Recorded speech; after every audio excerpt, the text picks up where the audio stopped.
ایک مرتبہ حضرت سیدنا سری سختی سے کسی نے پوچھا کہ بتائیں آپ اس عظیم مرتبہ پر کیسے فائد ہوئے؟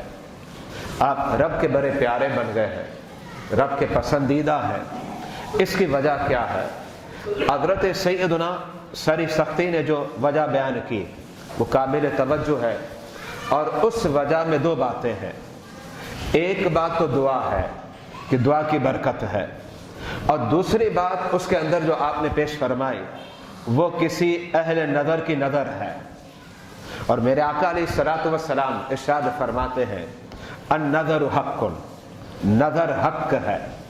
اس کا مطلب یہ ہے کہ جب نظر پڑتی ہے تو پھر اس کے اثرات ہوتے ہیں، لیکن یہ بات ذہن میں رکھے گا، اس کا ایک مشہور معنی تو یہی ہے کہ نظر لگتی ہے، کبھی ماں کی نظر لگ جاتی ہے، کبھی باپ کی لگتی ہے، اور کبھی کسی اور کی نظر لگ جاتی ہے، اور وہ جو نظر لگتی ہے اسے عام طور پر ہم نظر بس سے یاد کرتے ہیں، لیکن ایک اور معنی بھی ہے اس حدیث مبارکہ کا، اور وہ معنی یہ ہے کبھی کبھار جب نظر پڑ جاتی ہے تو پھر قسمتیں بدل جاتی ہے، اور اس کے اندر جو پستی کا عنصر ہوتا ہے خدا کے فضل سے اب عظمتوں کے عناصر آ جایا کرتے ہیں۔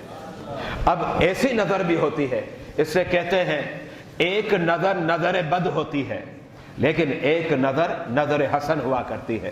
جب اللہ والوں کی نظر پڑ جائے تو پھر ہر کوئی اس در کا بھکاری نظر آتا ہے، کہتا ہے خواجہ غریب نواز کی نظر پڑ جائے، سرکار بغداد سیدنا غوث اعظم کی نظر پڑ جائے، اور پھر کہنے والا کہتا ہے کہ حضرت سیدنا جنید بغدادی کی نظر پڑ جائے تو پھر دل کے اندھیرے چھٹ جاتے ہیں اور دلوں کے اندر نورانی شمعیں جو ہے وہ اجاگر ہونے لگ جاتی ہے۔ تو حضرت سیدنا سری سختی فرماتے ہیں میں تو کاروبار کرتا تھا، میری دکان اور شاپ تھی اور چیزوں کو فروخت کریا کرتا تھا۔ فرما ایک مرتبہ ہمارے زمانے کے عظیم ولی حضرت سیدنا ابیب رائی تشریف لے آئے۔ حضرت سیدنا ابیب رائی سرکار داتا گنج بخش علی حجویری کے مشائخ میں ہے۔ فرماتے ہیں حضرت سیدنا ابیب رائی میری دکان پر آئے، آپ کے ساتھ ایک یتیم بچہ تھا۔ آپ نے ارشاد فرمایا اے سری سختی، میں چاہتا ہوں کہ اسے شلوار قمیض کا ایک سوٹ جو ہے تم دلا دو۔ حضرت سیدنا سری سختی فرماتے ہیں جب حضرت ابیب راہی نے فرمایا میں نے فوراً لبیک کہہ دیا۔ میں نے کہا حضرت آپ حکم فرمائیں، میں اس یتیم کو ایک سوٹ دلا دیتا ہوں۔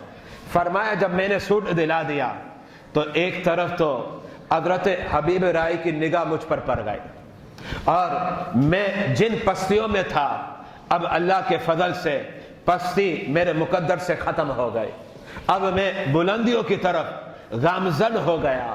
حضرت سیدنا سری سختی فرماتے ہیں حضرت سیدنا حبیب رائی نے رب کی بارگاہ میں دعا کی اے مولا اس کے دل سے دنیا کی الفت اور طمع کو نکال دے، مولا تیری محبت عطا فرما دے۔ حضرت سیدنا سری سختی فرماتے ہیں نگاہ انتخاب بھی پڑ گئی اور دعا رب نے قبول فرما لی۔ آج جو مجھے مقام اور رتبہ ملا ہے یہ حضرت سیدنا حبیب رائی کی نگاہ انتخاب تھی، اور ان کا رب کی بارگاہ میں دعا کرنا تھا۔